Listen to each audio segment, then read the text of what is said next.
Good morning. This is Alexis Parker sitting in with Giovanni Gallucci and Chloe Dawn, and this is the Daily Trend Report. Morning, Alexis. You look like you already put in a mile. Walked Ruby out toward the tracks before the heat set in. Best light of the day, and nobody around to waste it on. Some of us were still finding our sunglasses. I pace myself. Fair enough. 3 today. Reddit and where your people actually are, natural color finally getting a receipt, and why the stuff winning right now is built to bring folks back. So the one that stopped me this morning, and Eddie and Travis both had it near the top, is Reddit. They crossed 130 million people a day, up 18% year over year. Revenue up 61. Growing like that in year 20 isn't normal. Something's pulling people in. Here's the part I keep circling. The CEO told investors the traffic Google used to send got, his word, choppy. The house is fuller than ever, and the front door Google held open is swinging shut. That's the whole story right there. For years, the play was rent your reach from Google, rent it from the feed, and pray the landlord doesn't raise the rent. The landlord just raised the rent. Those AI answer boxes are eating the click you used to own. And Reddit keeps growing anyway, because the people are already inside, talking. They're talking about you too. Your ingredients, your price, your shipping, whether you're worth it. On Reddit, they say it before they'll ever say it to your face on Instagram. That's the most honest research you'll ever get, and it's free. It's the room where they decide before they decide. Right. By the time somebody searches your name, the argument's usually over. Reddit is where it's still happening, which means it's also the one place you can change a mind while it's still open. It's also where a brand can get caught.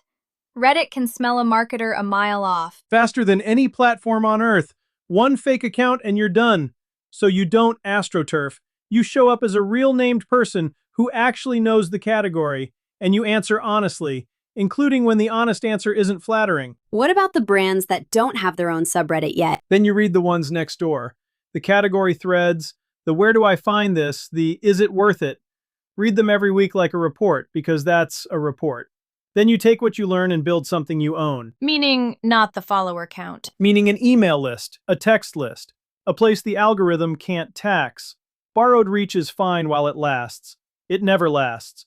Build the house, don't rent the room. And that choppy Google traffic isn't going back to normal. It's not. The answer box is the new normal, and it keeps the click. So the brands that win the next year aren't chasing one more traffic hack. They spent this year turning strangers into a list they can reach on purpose. Reach you can count on beats, reach you rent. Said like a man who's watched a platform change the rules on him. More than once. 3 things you can actually do today. 1. Pick the 2 or 3 subreddits where your buyers already argue and read them every Monday. Free research almost nobody's using. 2. Show up in one of them this week as yourself. Real name, real title, and answer a hard question straight. No pitch, no link, just help. 3. Point that borrowed traffic at something you own. One pinned post, one link. Get people onto an email or text list before the next algorithm change decides your reach for you. Mine's the color aisle, and it finally comes with a number. Kendall and Jayme both ran it. Products made with natural color grew sales 24% last year. The synthetic dye stuff grew 0.1%. Say that second one again. 0.1%. Flat. And this isn't a survey where people say the nice thing. It's the register. That's the number the clean label crowd has waited 10 years for. For a decade, no artificial dye was a values pitch, and values move a slice of the shelf. A sales trend moves the buyer, the distributor, the category manager. Different room, and the door just opened. Meanwhile, the giants are scrambling. Nestle's pulling every synthetic color out of its US line before the end of the year. And that's where the honest read matters. When a legacy giant announces no artificial dyes, listen for what they don't say. They swapped the color and left the seed oil base and the ultra-processed everything untouched. That's a costume change dressed up as a reformulation. So how does a small brand use that without just yelling clean at people? You teach, you don't yell. Explain the thing the whole category gets wrong. Tell people why a beet red drifts a little browner in July than it did in March, and why that's proof it's real, not a defect. The lab dye never moves because it was never alive. Teach that once and you've made the shopper smarter and loyal in the same post. And you're allowed to take a side. Take it. Not cruel, just clear. The independent who never reached for red 40 has been early and expensive for years. Kendall's report had the tell buried in it. Scaling natural color takes real farmland and a real supply chain, which is exactly why the giant reformulating 100 SKUs can't catch you fast. There was that avocado oil study too, wasn't there? Same week, UC Davis tested chips labeled pure avocado oil, and 93% were cut with something cheaper. That's the backdrop here. Shoppers have been lied to on the panel so many times they've quit trusting the front of the pack. So when you can actually prove a claim, you're not just selling color. You're selling the one thing the whole category keeps failing at. Show your work and let everybody else's silence do the selling. Early and expensive. Turns out early was just right, wearing a bad hat. West Texas teaches you patience. The market catches up if you can outlast it. The catch being you've got to still be standing when it does. That's the whole trick. You don't win this by shouting louder than Nestle. You can't. You win it by being the brand that told the truth the entire time. So when the shopper finally goes looking for real, you're already there, already trusted, already on the shelf. Early in a bad hat. I'm keeping that. Here's what to do with all of that. 1. Make one teaching post about why natural color shifts batch to batch. Turn the honest flaw into the proof and pin it. 2. When a big brand announces it's dropping dyes, post your own plain take the same day. Name the costume change, keep it clean, and let the contrast do the work. 3.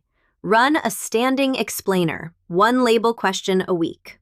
You're not selling, you're teaching people to read a panel, and the label reader becomes the customer. Let's get concrete on what actually ran this week, because there's a clean thread. Clark flagged a genre nobody in a marketing meeting will admit to watching. Little AI melodramas all over X. Good kid wins, bad boss gets his comeuppance, the music swells on cue, millions of views. The creators are cashing the checks. And everybody wants to argue about whether it's real content. Which hides the actual lesson. The format, winning, isn't the one-off viral clip. It's serialized. Recurring characters, next episode on schedule. That used to take a studio and a budget. That was the whole reason studios existed. Now one person runs it out of a laptop. So the thing keeping them on top isn't the AI. Everybody's got the AI. The thing keeping them on top is they show up with the next episode when the algorithm expects it. Attention isn't won in one swing. It's won by becoming a habit. When people know your character, your beat, your format, they stop deciding whether to watch. They just watch. Chips Ahoy did a version of that on the food side, didn't they? They did. Dropped a mystery cookie on TikTok Shop and held the flavor reveal until Halloween. 3 months of reasons to come back. That's not a launch, that's a serial. Now put it next to the flop of the week. The fake storytime skits. The fake storytime skits.